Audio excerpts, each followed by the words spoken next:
Au sein de la petite localité de Maondo, une communauté où chacun se connaissait et où les confidences se propageaient rapidement, habitaient deux sœurs nommées Ajuma et Keji.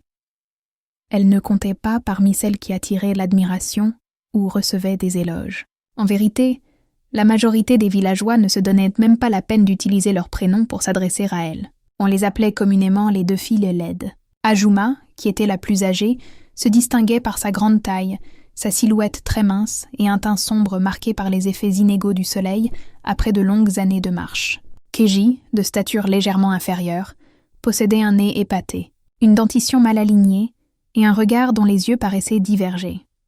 La vie au village était particulièrement impitoyable envers les jeunes femmes comme elle, celles qui ne cadraient pas avec les critères de beauté étroits de la communauté. Les plus jeunes se gaussaient d'elles, les pointant du doigt en riant à chacun de leurs passages. Les adultes prenaient soin de les ignorer, et aucun homme ne s'aventurait à approcher de leur demeure. Toutefois, Ajuma et Keji n'avaient pas pour habitude de se dissimuler. Elles s'étaient attribué le surnom de « sœurs iconiques » et parcouraient les rues de Macondo avec une assurance qui irritait l'ensemble des habitants.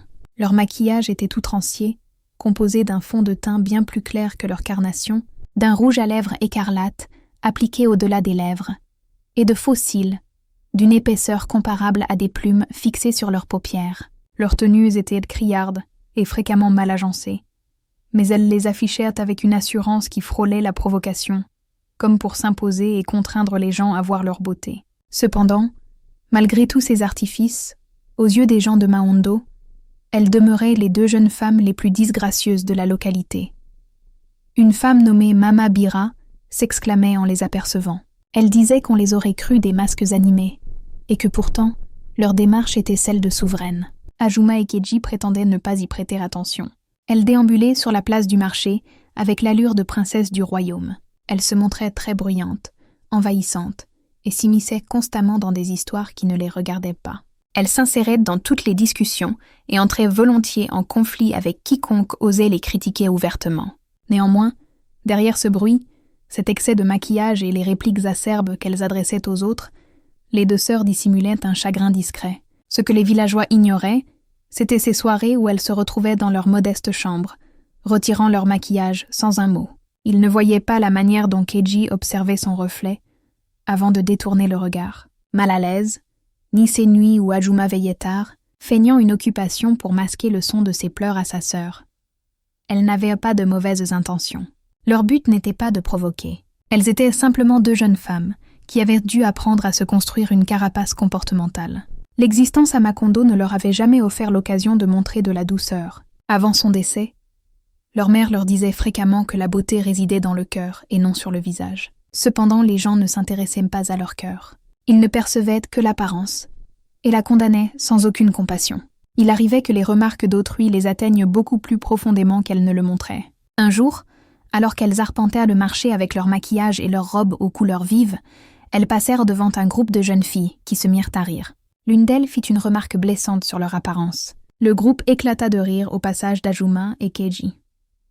Les jeunes filles croyaient que les sœurs n'avaient rien perçu, mais elles avaient tout entendu. Elles percevaient toujours tout, et cela leur causait de la peine. Les hommes du village aussi les évitaient. Ils se moquaient ouvertement d'elles. Certains se demandaient qui pourrait bien vouloir épouser de telles filles. D'autres affirmaient qu'ils ne les accepteraient même pas gratuitement. Malgré cela, elles continuaient de se montrer en public, toujours aussi bruyantes, audacieuses, et sans jamais donner l'impression de s'excuser de leur existence. Le fardeau devenait cependant de plus en plus difficile à supporter. Un soir, à la suite d'une journée particulièrement pénible, marquée par des rires dissimulés et des chuchotements qui les suivaient partout, les deux sœurs prirent place à l'extérieur, sous un vieux goyavier derrière leur habitation. Keji murmura à peine audiblement qu'elle faisait de son mieux, mais qu'elle doutait de pouvoir endurer cela plus longtemps. Ajuma garda le silence un instant.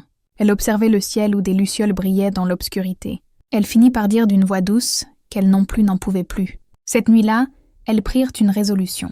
Elles allaient entreprendre quelque chose de nouveau, d'imprévu, qui sortait de leurs habitudes.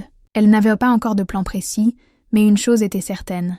Elles étaient épuisées. Épuisées de devoir prétendre, de lutter pour être intégrées, de dissimuler leur véritable personnalité.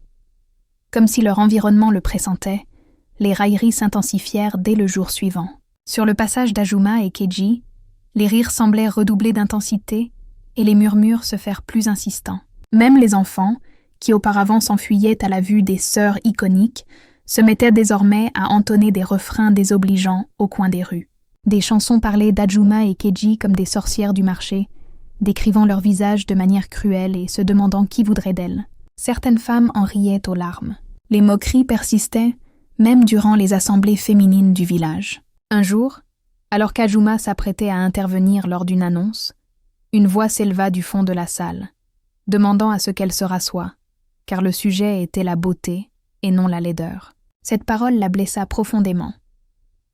De retour chez elle, elle n'avait plus que leur soutien mutuel. Ajuma renonça à se maquiller pendant plusieurs jours, et Keji devint presque mutique.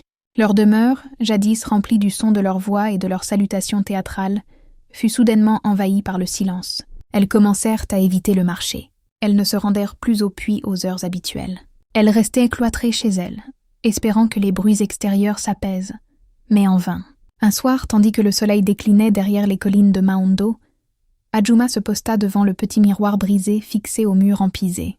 Elle interpella doucement Keji, lui demandant si elle pensait que leur mère avait eu raison. Keji, qui était assise dans un coin à éplucher machinalement des patates douces, demanda à propos de quoi, sans lever les yeux. Ajuma précisa, sur le fait que la beauté se trouve dans le cœur. Keji leva enfin un regard empreint de tristesse. Elle répondit que leur cœur était bon, mais que cela ne leur avait servi à rien. Elle ajouta que le village ne jugeait que l'apparence. Un long silence s'installa, puis Ajuma reprit la parole avec une nouvelle assurance. Elle déclara qu'elle ne pouvait pas continuer ainsi. Si les gens refusèrent de voir leur bonté, il leur fallait trouver un moyen de changer le cours de leur histoire. Keji, la voix tremblante, demanda si elle suggérait de se dépigmenter la peau ou de quitter le village.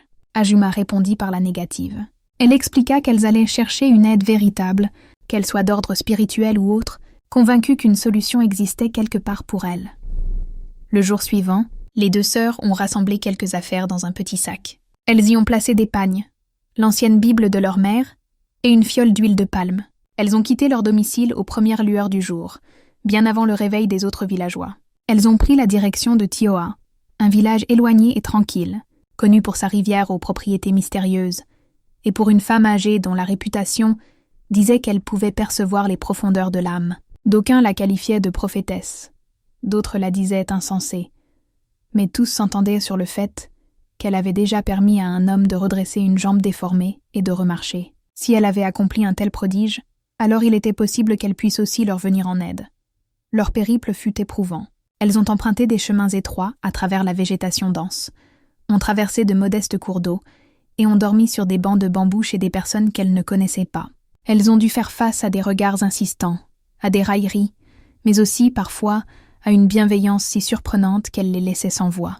Elles ont néanmoins poursuivi leur route. Non pas qu'elles croyaient aveuglément en un miracle, mais leur démarche était motivée par le désespoir d'être enfin considérées, de trouver leur place quelque part, le désespoir de ne plus être simplement les filles laides de Maondo. Alors qu'elles s'engageaient sur le sentier resserré menant à Tioa, une brise légère soufflait entre les arbres, comme si la nature elle-même annonçait l'arrivée des sœurs iconiques. Elles ignoraient ce qui les attendait, mais elles avaient déjà pris la résolution la plus significative de leur existence. Cesser de subir et commencer à se transformer. Le trajet jusqu'à Tioa a duré 2 jours complets. Leurs sandales étaient complètement usées et leurs pieds étaient recouverts de poussière et d'ampoules.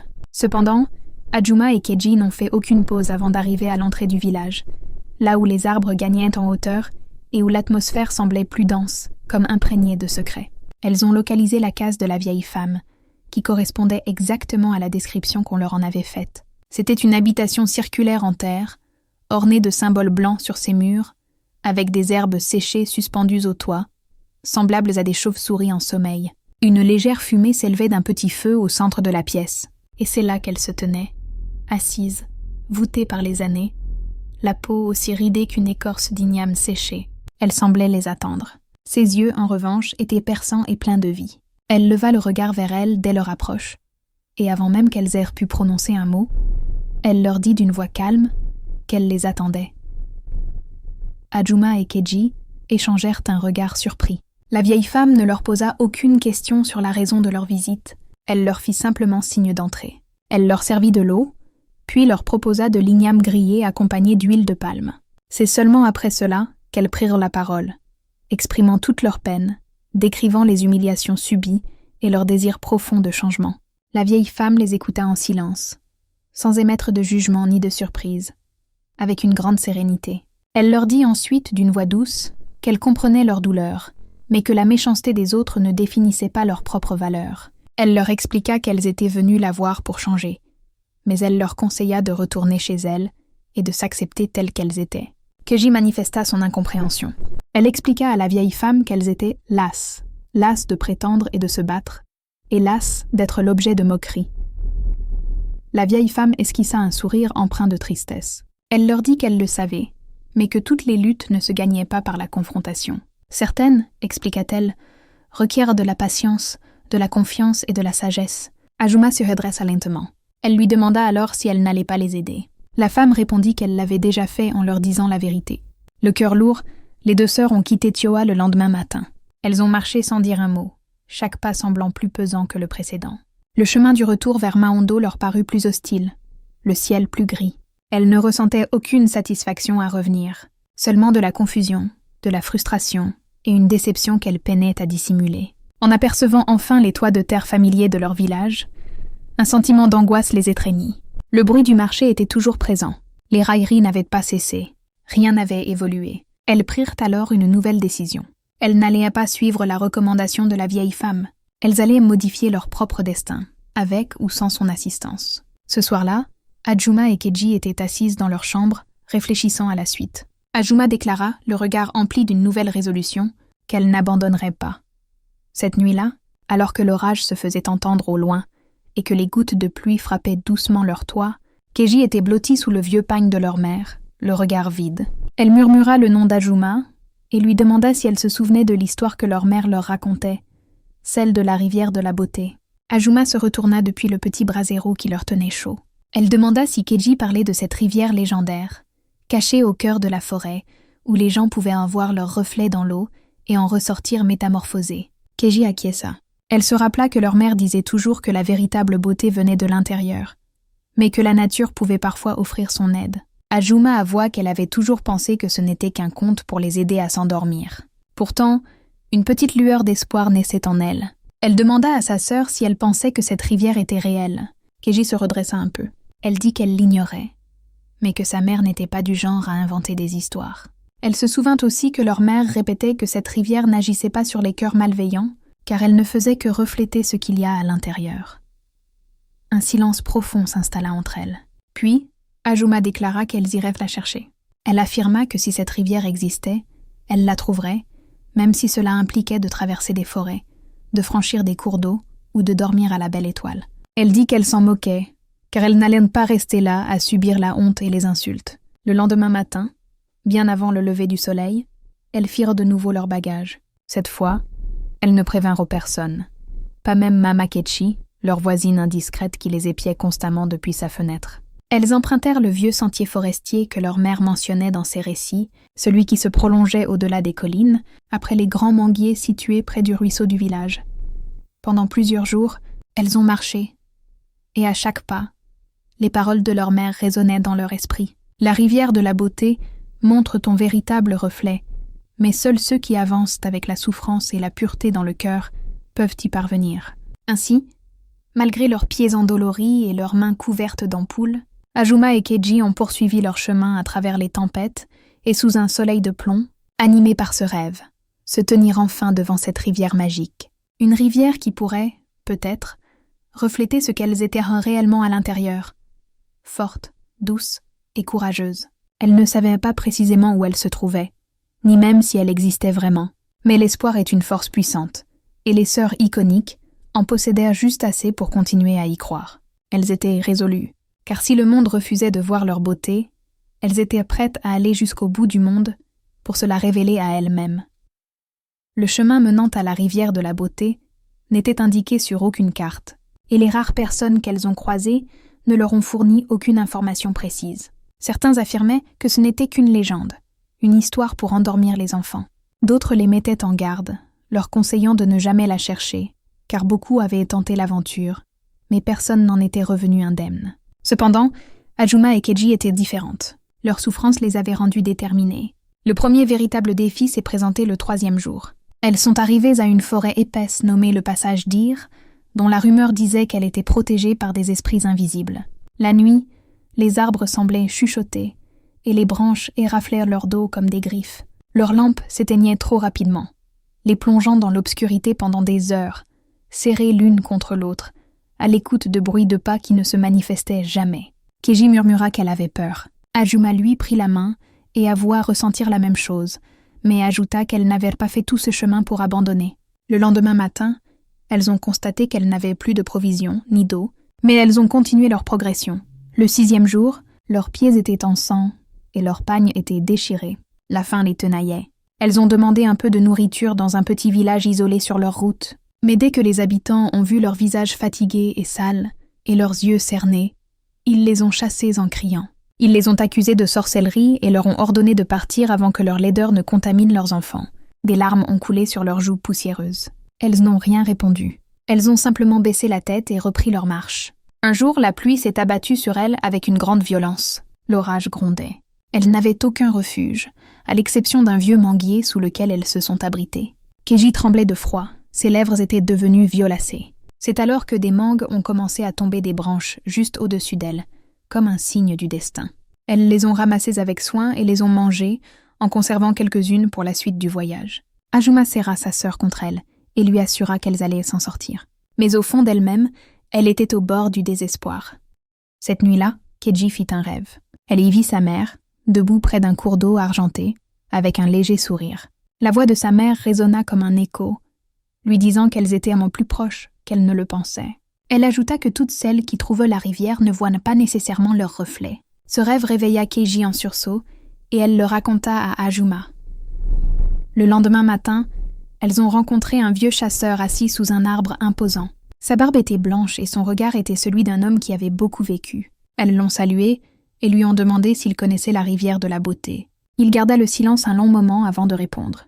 Il leur confirma que la rivière était bien réelle, mais qu'elle ne correspondait pas à ce qu'elles imaginaient. Il expliqua qu'elle ne montrait pas ce que l'on désirait voir, mais la vérité, et qu'il appartenait à chacun de décider quoi faire de cette vérité. Ajuma, désespérée, lui demanda s'il savait où elle se trouvait. Le chasseur acquiesça lentement. Il leur conseilla de suivre le sentier éclairé en dernier par le soleil. Il ajouta que lorsqu'elles n'entendraient non plus aucun son, ni les oiseaux, ni le vent, ni même leurs propres pensées, elles sauraient qu'elles étaient proches. Puis il se leva, mit son sac sur son épaule et partit sans un mot de plus. Ajuma et Keji ont suivi la lumière du soleil. Leur corps était épuisé et leurs jambes flageolaient, mais elles ont persévéré. Le vent cessa de souffler. L'air devint lourd et silencieux. Elles ont commencé à sentir qu'elles approchaient. Ce qu'elles ignoraient, c'est que le dernier obstacle ne serait ni la pluie ni la faim, mais la rivière elle-même et ce qu'elle leur montrerait. Le 12e jour, le soleil descendait doucement, colorant l'horizon de teintes orangées. Le silence était total. Pas un chant d'oiseaux, pas un bruit d'insectes. Même le bruit de leurs pas sur les feuilles avait disparu. C'est alors qu'à travers un brouillard épais, elles l'ont aperçu. Une petite clairière s'ouvrait devant elles, et au milieu se trouvait, paisible, la rivière de la beauté. Elle n'était ni aussi grande, ni aussi spectaculaire qu'elle l'avait imaginée. Son eau était limpide, presque transparente. Elle reflétait les arbres, le ciel et leurs silhouettes. Ajuma et Keji s'arrêtèrent au bord, immobiles. Keji murmura qu'elle l'avait trouvée, mais elle se souvint des paroles de sa mère. On ne devait ni toucher l'eau ni s'y baigner, seulement regarder une unique fois. Si le cœur était pur, la rivière révélait la vraie beauté. Ajuma s'approcha en premier. Elle s'agenouilla et plongea son regard dans l'eau. Elle eut un mouvement de surprise. L'image qu'elle vit était très différente de son reflet habituel. Son visage était lisse, sans imperfection. Son nez n'était plus déformé. Ses yeux étaient lumineux. Elle arborait un sourire doux, presque tendre. Des larmes se mirent à couler sur ses joues. Non pas parce qu'elle voyait quelque chose de nouveau, mais parce qu'elle voyait enfin la personne qu'elle avait toujours été, cachée sous des années de moquerie, de rejet et de honte. Keji s'approcha à son tour, les mains tremblantes. Elle se pencha et dans son reflet, elle vit une jeune femme qui n'avait jamais été qualifiée de laide, une femme qui n'avait jamais été insultée au marché. Elle se vit belle, tout simplement. Mais alors qu'un sourire se dessinait sur ses lèvres, l'eau se troubla légèrement et un autre reflet apparut. Une version d'elle-même plus dure, marquée par l'amertume, la colère et l'orgueil. Puis, en un instant, les deux sœurs virent leurs deux visages côte à côte, celui de ce qu'elles étaient et celui de ce qu'elles étaient devenues pour survivre. La rivière ne montrait pas seulement la beauté, elle montrait la vérité. Elles restèrent assises au bord de l'eau un long moment, sans parler. Cette nuit-là, elles ne dormirent pas. Elles écoutèrent le silence et repensèrent à tout. Leur douleur, leur force, leur village et la vieille femme qui les avait pourtant mises en garde. Au matin, le brouillard était revenu. Elles se levèrent, jetèrent un dernier regard à la rivière, puis reprirent le chemin du retour, tristes, déçues et inquiètes de ce qu'elles allaient retrouver à Macondo. Sur le chemin, elles croisèrent une vieille femme mystérieuse. Elles la saluèrent avec respect. La femme s'arrêta, les observa attentivement et leur demanda pourquoi elle semblait si triste à marcher seule dans cette forêt. Ajuma et Keji lui racontèrent leur histoire, les humiliations, les moqueries et la raison de leur long voyage. La vieille femme leur répondit calmement qu'elle pouvait leur donner ce qu'elles étaient allées chercher à la rivière, mais que le prix serait très élevé. Les deux sœurs, remplies d'un nouvel espoir, lui demandèrent immédiatement quel était ce prix. La vieille femme expliqua qu'elles devraient renoncer à leur amour l'une pour l'autre, vivre séparées pour le restant de leurs jours, et que le jour où elles se reverraient, elles disparaîtraient à jamais. Ce prix était trop lourd. Elles se regardèrent et comprirent instantanément qu'elles ne pouvaient accepter. Leur lien fraternel était tout ce qu'elles possédaient. Être séparées équivalait à mourir. Elles remercièrent la vieille femme et poursuivirent leur route. Le lendemain matin, au lever du soleil, Ajuma et Keji étaient assises sous un arbre. Elles avaient vu leur véritable visage, pas seulement leur apparence, mais leur être profond. La rivière avait retiré les couches de maquillage, de sarcasme et de douleur pour leur montrer la bonté, la force et l'amour qu'elles portaient en elles. La beauté qu'elles recherchaient était différente de celle que la rivière leur avait montrée. Mais pour la première fois depuis des années, elles ressentaient une forme de paix. Keji murmura qu'elle ne voulait plus être en colère. Ajuma acquiesça, ajoutant qu'elle ne voulait plus prétendre qu'elle ne souffrait pas. Elles eurent une conversation longue et plus profonde que toutes celles qu'elles avaient eues auparavant. Elles parlèrent de leur souffrance, du village qui ne leur avait jamais donné leur chance, et de leur certitude commune qu'elles ne pouvaient plus vivre à Macondo. Il ne s'agissait plus seulement d'une question de sécurité, mais d'un besoin de guérison intérieure. Elles se souvinrent alors d'un village que leur mère évoquait souvent, Yumu, son village natal. Un lieu paisible, entouré de collines et de champs, où vivait encore leur grand-mère. Leur mère leur disait toujours que si le monde se retournait contre elles, Yumu les accueillerait. C'était là qu'elles devaient se rendre. Elles reprirent donc la route. Leur corps était affaibli, mais leurs esprits étaient plus forts. Le chemin vers Yumu était long, mais moins pénible que celui de la rivière. En chemin, elles riaient et se racontaient des histoires. Elles ne parlaient plus avec amertume, mais avec calme et dignité. Lorsqu'elles arrivèrent enfin à Yumu, leur grand-mère était assise dehors, en train de tresser des nattes. Elle leva les yeux, les reconnut et eut un sursaut de surprise. Les deux filles lâchèrent leur sac et coururent se jeter dans ses bras en pleurant. Elle les serra fort contre elle, ses mains ridées étant à la fois douces et fortes. Elle leur dit qu'elles étaient maintenant chez elles, en sécurité, et elle le pensait sincèrement. Les habitants de Yumu étaient différents. Ils avaient entendu parler des deux filles de Macondo, ces sœurs autrefois surnommées les iconiques et moquées de tous. Mais ici, à Yumu, personne ne se souciait de leur apparence. On les accueillit avec gentillesse, on leur offrit à manger et un lieu pour se reposer. Les femmes du marché leur souriaient, et les enfants jouaient autour d'elles sans crainte. Ajuma et Keji commencèrent une nouvelle vie. Elles aidèrent leur grand-mère au champ. Progressivement, elles se sont intégrées au groupe des femmes du village. Leur confiance en elles est revenue, non pas basée sur une beauté artificielle ou une illusion, mais sur leurs propres valeurs. Elles portaient leurs cicatrices avec fierté. Et même si le rejet de leur ancien village leur causait encore une certaine peine, elles ne laissaient plus cette douleur les définir. Elles avaient enfin appris à s'aimer telles qu'elles étaient, et à Yumu, elles étaient également aimées. Ajuma et Keji ne sont jamais retournées à Macondo. En leur absence, le village a changé. Les rumeurs se sont tues et le marché est devenu plus calme. Le vide qu'elles avaient laissé était perceptible. Les moqueries ont cessé. Les enfants qui leur jetaient autrefois des pierres racontaient maintenant des histoires sur les deux sœurs courageuses qui étaient parties à la recherche de la rivière de la beauté et qui n'étaient jamais revenues. Et même si personne ne l'admettait à voix haute, les villageois éprouvaient un regret silencieux et profond. Ils avaient poussé deux filles au grand cœur à l'exil et les avaient perdues à jamais.